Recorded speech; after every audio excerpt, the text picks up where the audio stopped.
Buenos días, vamos a retomar el programa después de un receso que tuvimos de unas 3 semanas. Vamos a retomar con ustedes el programa de Actualiza tu Historia, para lo cual también nos acompaña hoy Samuel Cervera. Bienvenido, Samuel. Martín, muchas gracias. Muchas gracias.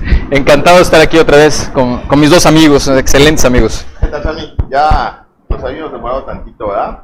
Sí, nos extrañamos mutuamente, sí. Así es. Fíjate que en este jueves vamos a retomar, jueves 19 de abril del 2018, vamos a retomar el tema de Actualiza tu Historia, con un tema importantísimo que son las órdenes secretas, ¿no? Habrá algunas cosas que son realidades, otras serían mitos, y su influencia, ¿no?, que ha tenido en las cuestiones económicas, pero también en las políticas, ¿no?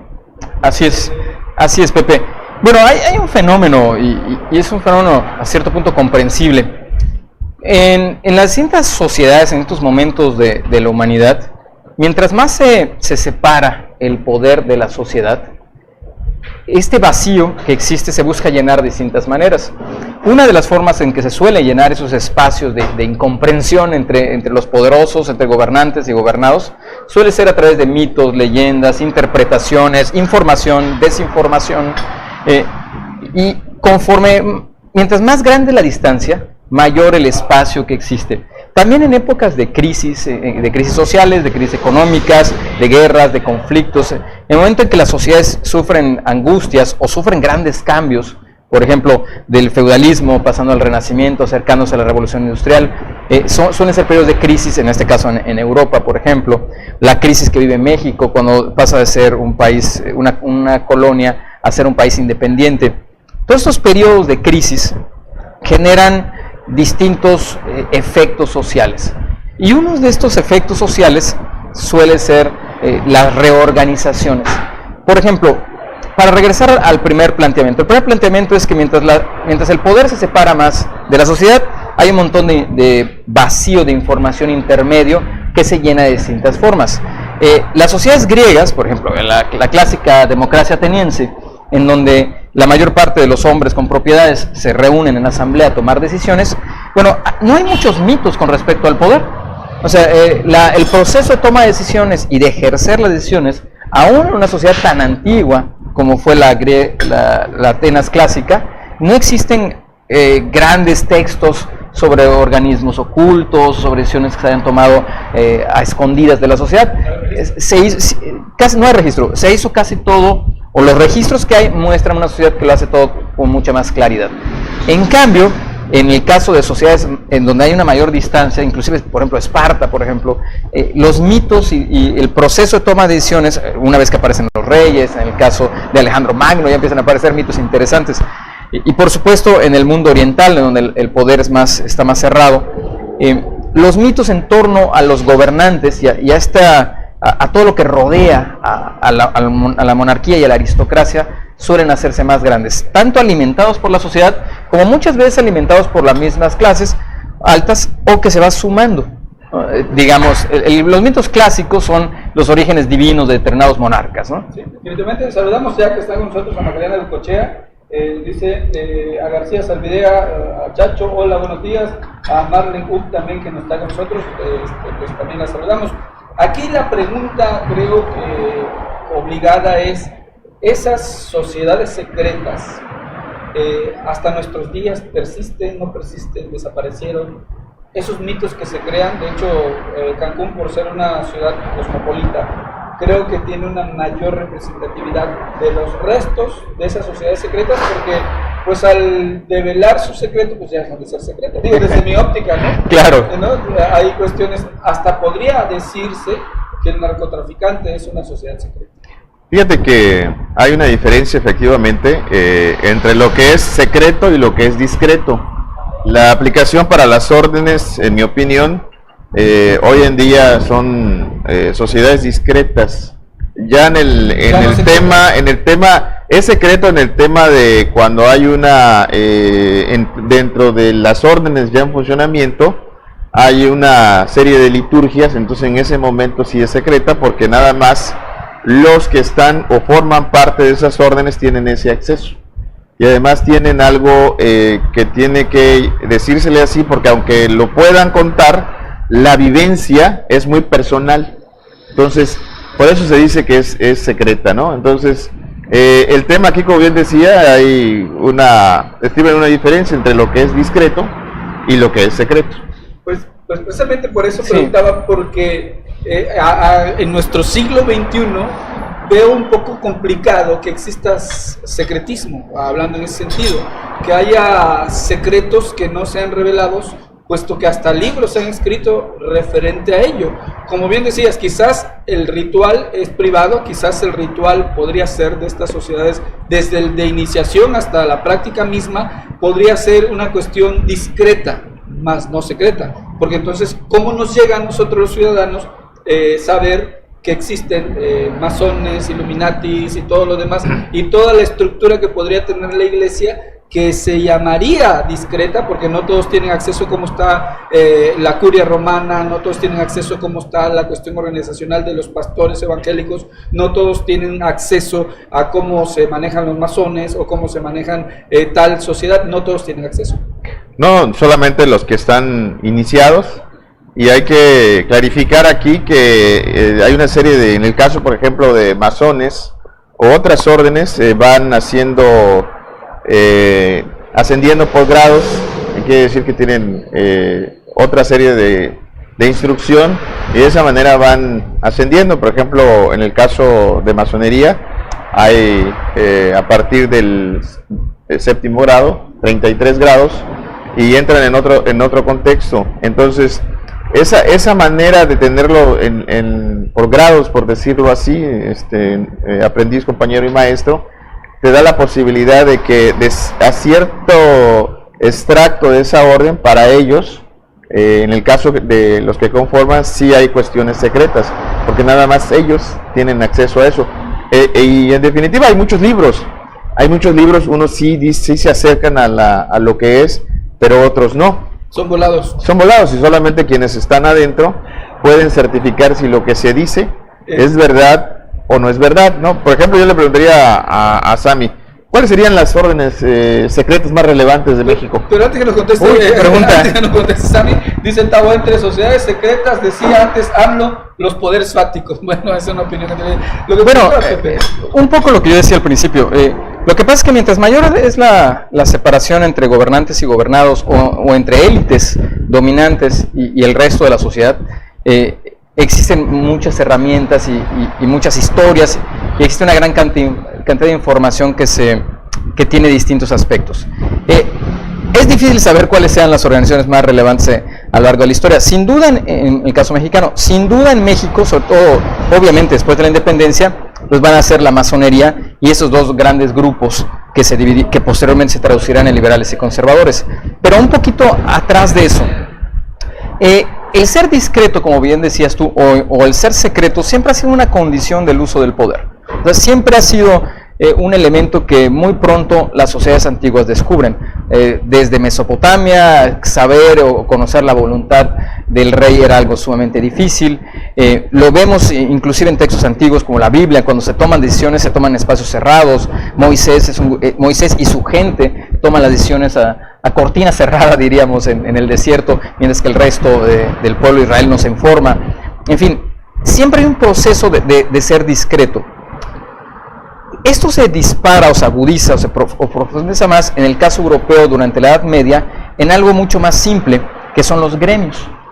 Si bien el poder político solía guardar y ser China, por ejemplo, ¿no? que inclusive llegar a tener acceso al emperador era sumamente difícil, por ende tener acceso a sus decisiones antes de que las tomara era casi imposible.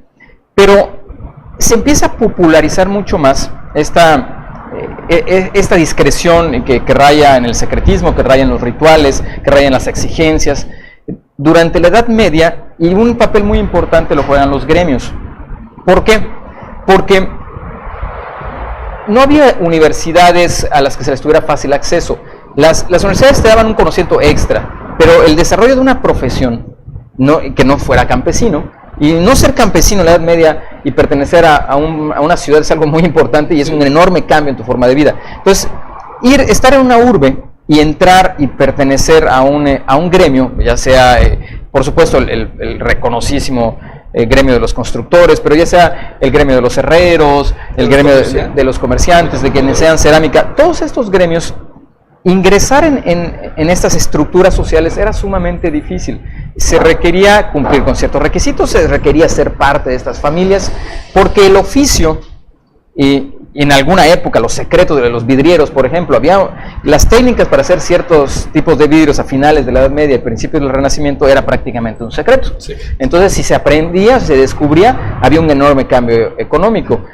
China va a mantener durante siglos el secreto de la seda, por ejemplo, la construcción de la seda, porque si se descubría de nuevo iba a haber un cambio económico. Bueno, no hubo un gran secreto con la pólvora, lo que pasa es que no se usaba tanto para guerras, entonces no había para qué mantener el secreto, porque tardó mucho en descubrirse que además de hacer unos fuegos bellísimos, se podía matar a alguien con eso. Entonces, pero sí pasa con una gran cantidad de métodos de construcción, de métodos de elaboración, de procesos de comercio, de relaciones públicas. Hay que pensar, lo que pasa es que las sociedades secretas tienen un valor importante en otros siglos, porque son sociedades básicamente analfabetas, aunque sí existen métodos de comunicación. Por ejemplo, una persona de París de la Edad Media puede entrar perfectamente a una iglesia y leer, entender la iconografía, sabe qué santo es qué advocación de la Virgen se refiere, o sea, puede entender los distintos elementos. Los símbolos. Pero si tiene enfrente una Biblia y la levanta, lo más probable es que un porcentaje mínimo de la sociedad pueda entender una página. Entonces, la información es verbal, la comunicación es verbal. Sí existe muchísima información, pero es verbal, entonces depende de lo que lo digas o no lo digas. O no lo digas. Y para un gremio, por ejemplo, un gremio de herreros de España, que eran extraordinarios haciendo espadas y que habían obtenido la técnica de parte de los árabes, y que esas espadas eran valiosísimas y muy caras, no deberían revelárselo a los alemanes, porque entonces un negocio se vendría abajo y toda una forma de vida de toda una comunidad, donde dependían muchas familias. De la misma manera, la sociedad oaxaqueña se revela sus secretos de por qué le sale tan rico el mole, pues puede correr un riesgo. Fíjate, Sammy, pero también hay que hacer la acotación y puntualizar que estas órdenes se generan en ciertas esferas. Por ejemplo, si hablamos de un entorno militar, no sé, se me ocurren los iluminados, por ejemplo, en épocas de Napoleón. En el tema religioso, por ahí podemos considerar al Opus Dei, inclusive algo otras órdenes, ¿no? Sí.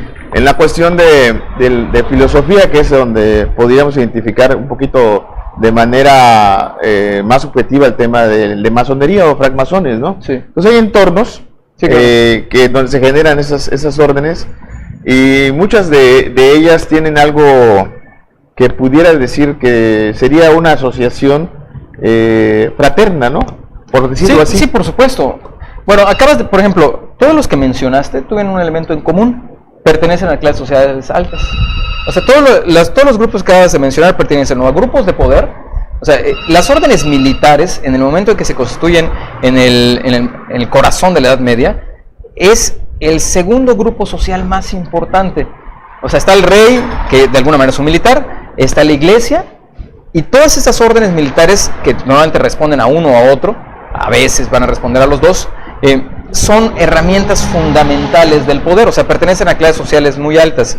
Lo que mencionabas, el caso de la francmasonería y las lecturas filosóficas en torno a ellos, los francmasones más famosos, pues ahora obviamente fueron los ilustrados, pertenecen a un elemento, a un estamento social alto de la sociedad francesa del siglo XVIII y XIX.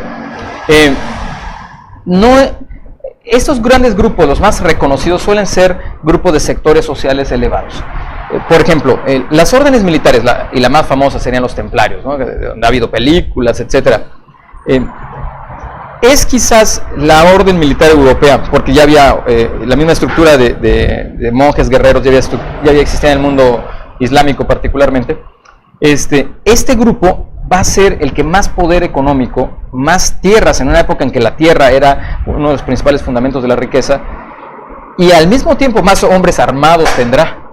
Entonces, estamos hablando ya de que en todos estos casos es una práctica, digamos, de quienes ostentan el poder, o de quienes detentan el poder, o de quienes buscan mantenerlo o buscan prolongarse en él. El caso de la francmasonería y su enorme influencia en el mundo occidental a través de la Ilustración y posteriormente a través de las intensas guerras, el caso latinoamericano, que se van a distinguir y que tiene mucho que ver con justamente el pensamiento, con el liberalismo, con la razón, con la reflexión, con el pensamiento racional, la ciencia inclusive, es un fenómeno interesantísimo porque es producto de algo nuevo, producto de las sociedades burguesas, producto de la vida en ciudad. Entonces, todos esos grupos responden de alguna manera al momento histórico en el que viven. Resultan interesantes y llamativos porque obviamente este elemento secreto nos resulta valioso, ¿no? En el caso de los templarios, duran más o menos 2 siglos aproximadamente, y de ser 9 personas perdidas en la nada en Jerusalén, escondidos 9 años sin hacer nada, de un momento a otro, en los siguientes 10 años, en 19 años, se habían convertido en una de las órdenes más poderosas de la Europa medieval, y en 30, 40 años más va a ser uno de los grupos militares más poderosos de toda Europa. Dice Tabo, entre luz y sombra, bien y mal, paz y guerra, ¿qué lugar quieres en la construcción del universo? Macarena Gucochea dice, disculpen, pero el señor Cervera refleja ignorancia. Los símbolos en las sociedades secretas no eran porque la gente fuera ignorante o analfabeta, era un modo de comunicarse a través de los códigos secretos. Entre Tabo, en busca de la perfección, Gadu le saluda, Edad Media.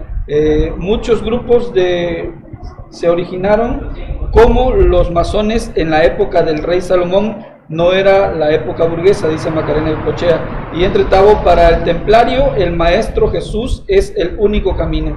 Son los comentarios que el tema de... Pero me gustaría rápidamente responder a lo que mencionaba Macarena. No, yo creo que me escuchó mal. No estoy diciendo en ningún momento que fuera porque fuera analfabetismo. El elemento, lo que yo dije, y la ventaja del interés que se puede regresar, el elemento de mantener la información lo más secreta posible es porque se desarrolla principalmente en entornos, estamos hablando de la Edad Media, en entornos en donde el conocimiento escrito no es popular, casi nadie lo posee. En ese sentido, sí existe un profundo analfabetismo que no es sinónimo de ignorancia en esa época, ojo con eso.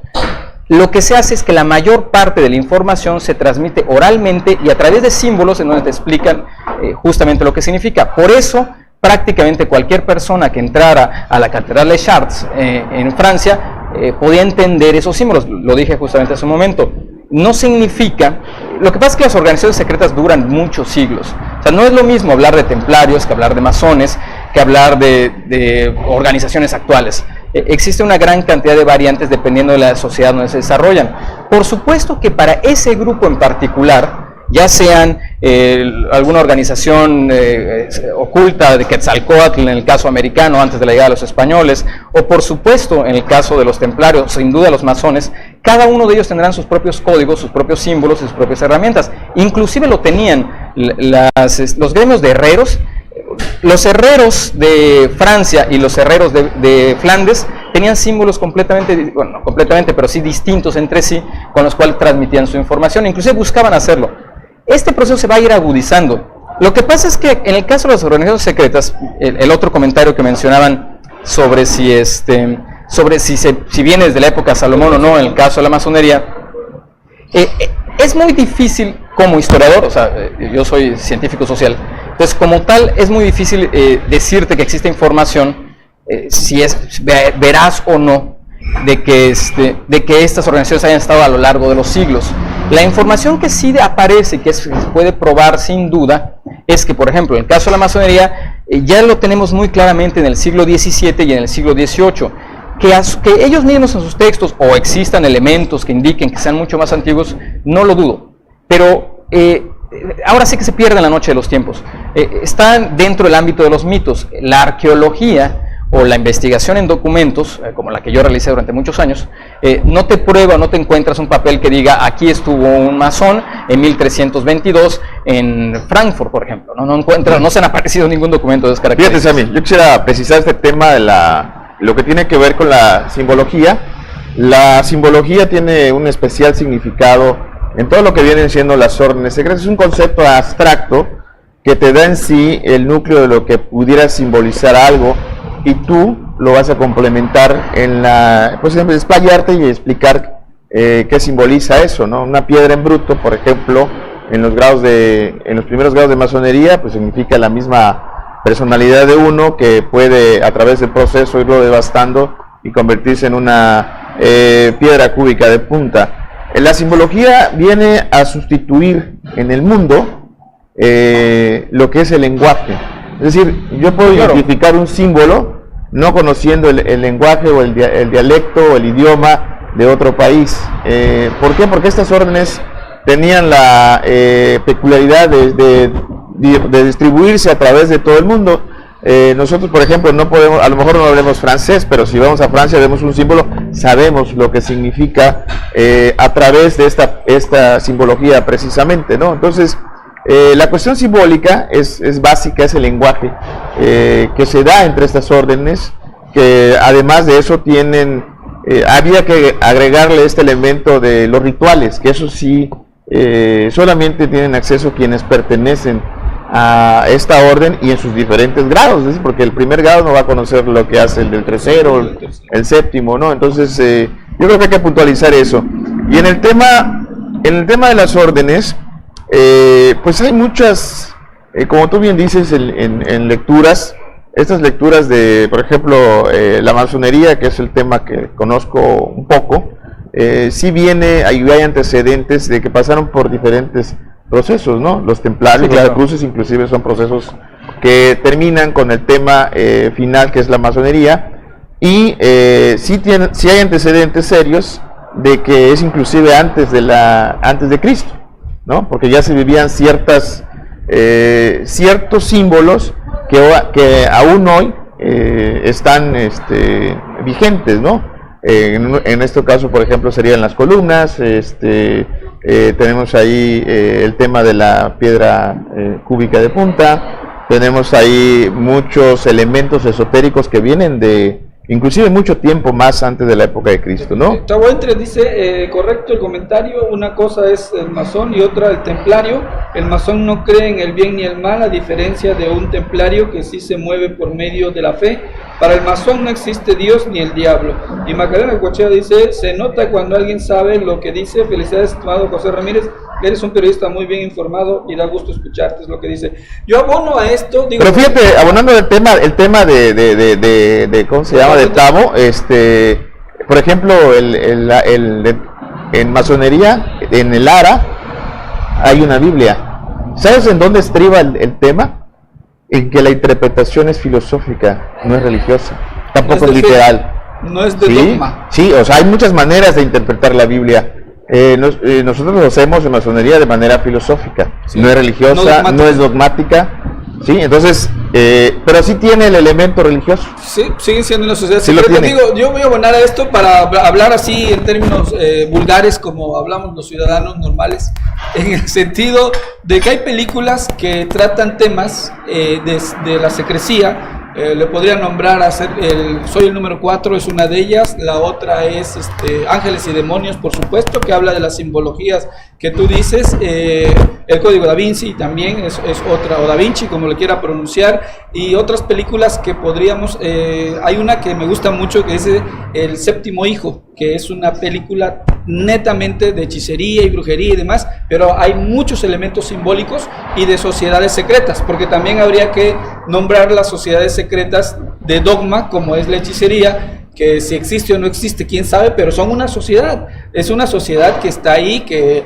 hay magos blancos y magos malos y bueno, o sea, todo lo que se desarrolla a través de la sociedad que nos llega a nosotros a través de los diferentes libros, como tú decías, claro, algunos atinados, otros completamente fumados, y también las películas, que creo que para mí es una obra. Hay un tema ahí que comentábamos antes del programa, que era el tema de los sabios de Sion, ¿no? ¿Qué tanto es verdad?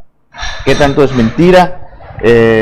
Lo cierto es que hay un poder económico, digo, hay desmentidos en cuanto a este tema. Y sí nos gustaría tocarlo de manera somera ahí con el tema de los sabios de Sion, ¿no? Que es un tema interesantísimo, ¿no? Ok, dame un segundito, ahorita voy para allá. Primero, algo muy rápido con respecto a los símbolos y de que se utilicen símbolos antiguos a lo largo del tiempo. Desde que el ser existen las cavernas, y si algo distingue los trabajos en las cavernas es que están llenas de símbolos. El ser humano constantemente ha utilizado símbolos y les da significado o los resignifica de acuerdo a la sociedad, al momento, al contexto y a la necesidad histórica que esté viviendo. No necesariamente un símbolo de un siglo, 3 o 4 siglos después, tenga el mismo significado. Es lo más humano y normal es que ese significado haya cambiado de manera importante. Eso lo estudia la semiótica, o sea, justamente la semiótica de los que se encarga del estudio de los símbolos. Y el principal método de comunicación después del verbal ha sido justamente el utilizar símbolos antes que la palabra escrita. Los pueblos que escribían eran muy pocos y tardaron muchísimos siglos antes que llegara eso en el Renacimiento. Lo que sí hay es justamente el manejo de símbolos. ¿Qué significa? ¿Cuál es el contenido de información detrás de cada de ellos? Depende muchísimo de la época, del grupo humano, dentro de ese grupo humano, para los iniciados, diríamos, o para los que acaban de entrar, significa una cosa, para los que están más avanzados otras, para el grupo dirigente sí tendría otro sentido. Quizás una de las organizaciones secretas que menos ubicamos como tal, pero que es muy importante para entender el contexto, sean los cristianos primitivos. Justamente los cristianos primitivos, con el símbolo del pez, que era el elemento con el cual ellos se comunicaban, y que algo para nosotros tan conocido como una misa, la celebraban en espacios escondidos, en las catacumbas de Roma, justamente por ser perseguidos, no significaba que necesariamente fuera un grupo que reuniera poder o que utilizara magia o algo así. Era básicamente un grupo religioso profundamente, que creía profundamente, son los cristianos antiguos, pero que precisamente se tenían que mantener escondidas por el poder romano que en ese momento lo persigue. Curiosamente, este elemento de secreto más el contenido del cristianismo primitivo sí va a hacer que sea muy fácil de asimilar por los grupos poderosos y posteriormente se convertirá justamente en lo contrario, en la religión dominante del todavía Imperio Romano y sobre todo el Imperio Romano de Oriente cuando cae el resto del imperio. Entonces, sí existe este elemento de símbolos, significados, secretos, información guardada a lo largo del tiempo, pero en cada contexto, en cada época, en cada sociedad va variando. No es lo mismo un masón del siglo XXI que un masón del siglo XVIII. Y muy probablemente si se sentaran en la misma mesa y les ponemos los símbolos básicos, nos sorprenderíamos de la variedad de significados, a pesar de que es quizás uno de los grupos humanos que más ha logrado mantener la información semejante a lo paso de los siglos. Pero aún así, no es lo mismo un inglés de 1740 a un mexicano del siglo XVIII, de 2018. Así es. Además, los símbolos se van moviendo y los significados van profundizando. Si hay un elemento importante que se mantiene, no, por supuesto, los triángulos y todo. Ahora bien, le dossier secret que estabas mencionando, de los sabios de Sion. Bueno, ya se comprobó, investigadores muy serios, se puede buscar en internet sin ningún problema, y ahí no busquen en internet las páginas que tienen que ver con hay mucha desinformación en internet. Busquen la información de las universidades, vayan concretamente a conferencias hechas por universitarios, por investigadores serios, y ahí van a encontrar la información lo más veraz posible hasta donde sabemos. ¿Qué se van a encontrar? Por ejemplo, los dossiers, el famoso documento de los dossiers secrets, donde se menciona la sabios de Sion, es una falsificación. Está aprobada por un montón de investigadores muy serios, las universidades más especialistas justamente, tanto en la escritura, en el tipo de papel, carbono 14, etcétera, que es una falsificación. Y es una falsificación relativamente bien hecha, no es una maravilla de falsificación, y un análisis serio una vez lo confirmó, se mandó a otra institución más y ya, ahí se zanjó el problema, pero genera mucha literatura y genera mucho cine. Casi siempre algo que pega en el imaginario colectivo sucede porque tiene un trasfondo de verdad. Ahora bien, los sabios de Sion, los grupos secretos, el poder que domina el planeta, es uno de los mitos más antiguos que hay una vez que se comprendió el planeta como un todo. Y además es un mito muy antiguo, concretamente con un grupo social al cual se le han aplicado muchas cosas por sus características. Y me refiero concretamente a los judíos. Los judíos han sido uno de los pueblos que durante siglos han sido rechazados por sus vecinos y por otros, por elementos muy característicos de su estructura social, que es básicamente, no es un pueblo que evangeliza. Entonces eso hace que no se vinculen con los demás y suelen generar mucha desconfianza. Otro elemento es que los judíos tienen dos cosas que aprendieron con el peso de su historia, que es una historia muy dramática porque es una zona de constantes invasiones. Aprendieron a ahorrar y administrar los recursos, y aprendieron a leer y a estudiar mucho, y tienen como hábito ambas cosas. Cualquier persona del siglo XXI entiende que esas dos te hacen un ser humano un poco diferente a los demás. Si te pones a ahorrar todo y te pones a estudiar mucho, lo más probable es que te vuelvas muy financiero, bastante eficaz, más exitoso. Y es muy probable que tengas un montón de envidia en torno tuyo. Y además, si se lo comunicas a tu familia, mantienes una religión común y te mantienes cerrado a tu entorno humano donde te encuentres, ya sea la España renacentista o ya sea posteriormente el norte de Europa o sin duda la Alemania nazi, va a ser muy común que tengas un fuerte rechazo. Es muy probable que estos elementos en común, la religiosidad común, el conocimiento que poseemos, los recursos materiales, nos hagan un grupo humano, que nos comuniquemos entre sí, que difícilmente dialoguemos con otros, y que si nos estamos moviendo, que es un hábito muy judío, es muy normal que tengamos espacios de poder muy destacados. Ahora bien, que eso se convierta explícitamente en un plan de dominación mundial, yo a veces me pregunto, de entrada no hay pruebas científicas totales para eso, está dentro de las teorías de conspiración. Sí es verdad que los grupos de poder en distintos momentos y en distintas épocas de la humanidad generan proyectos de dominio, pero es muy difícil que un proyecto de dominio dure mucho tiempo por los cambios humanos, sociales, ideológicos, mentales. Entonces, no es tan simple decir que existen, que los sabios existe un grupo secreto malévolo, que manipule el mundo. De entrada, la humanidad a veces y por ciertas épocas es fácil manipular y a veces opera en contra. Y los científicos sociales a veces estamos tratando de encontrar estas reglas y no las encontramos. Oye, antes de la primavera árabe, por ejemplo, el tercer Reich, ¿no? por ejemplo, ¿se podría considerar una orden o...? Bueno, había una orden, se me escapa ahorita el nombre, sí, claro, había una orden más o menos... Sí, porque usaban todos estos símbolos, iniciaciones y... Ese es un muy buen ejemplo, o sea, la suástica, que es un símbolo budista muy valioso y que tiene exactamente el sentido contrario que el que usaban los nazis, es un ejemplo de cómo se resignifican los mismos elementos. Entonces, no es lo mismo la suástica en distintos momentos, no es lo mismo la mano de Buda, por ejemplo, con todos esos elementos simbólicos tan valiosos, a una bandera con rojo y un círculo blanco. Pero la sociedad de Thule, esta organización secreta de gente que medio letrada y medio no... De la mano caída, ¿no hay? No lo sé, no me quiero enterar. No sé, espero que no te estén informado. Esta organización que está atrás de Hitler y de los nazis, que les proveen lecturas en un momento en que la Alemania, justamente la Alemania de 1930, justamente si algo tiene es que hay mucho analfabetismo. Entonces era muy fácil creer estos mitos, estas ideas. Y fue muy fácil crear todo, en realidad es una especie de mitología contemporánea, en donde los grandes villanos son los judíos, y bueno, ya conocemos, la humanidad conoce el resultado de 6 millones de personas asesinadas por esta terrible fantasía. Hay mucho de fantasía y realidad. Por ejemplo, es innegable la importancia y la existencia de la masonería, y es innegable el gran legado que le dejaron a la humanidad.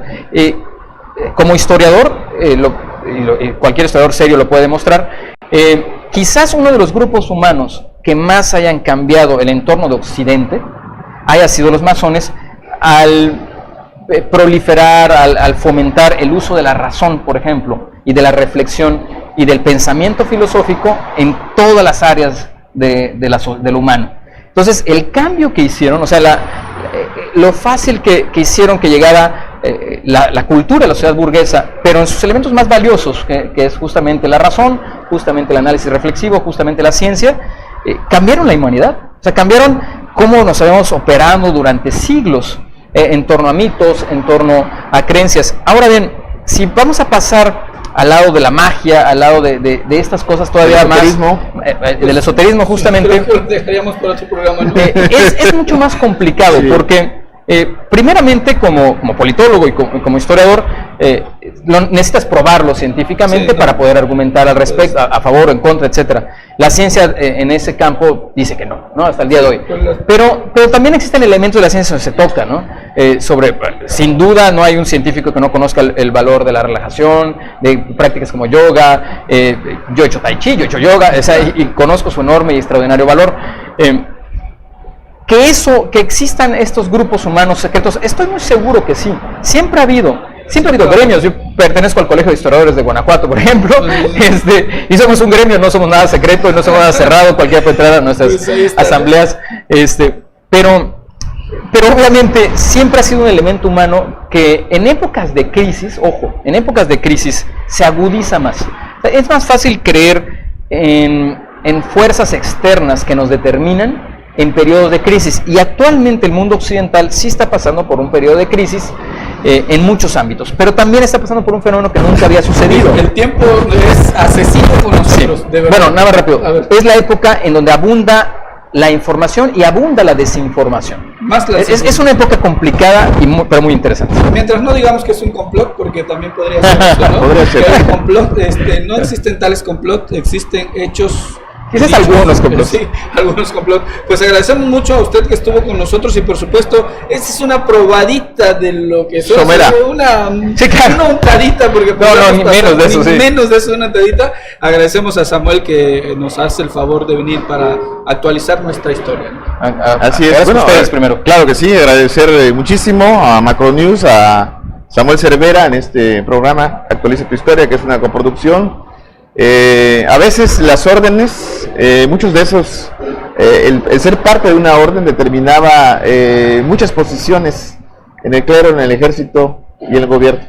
Era requisito indispensable estar. Si no estabas, era muy difícil acceder. Quiero dejar eso ahí en el comentario, y yo creo que en el próximo programa podemos analizar con mucho más profundidad. Muchas gracias, que tengan un excelente día.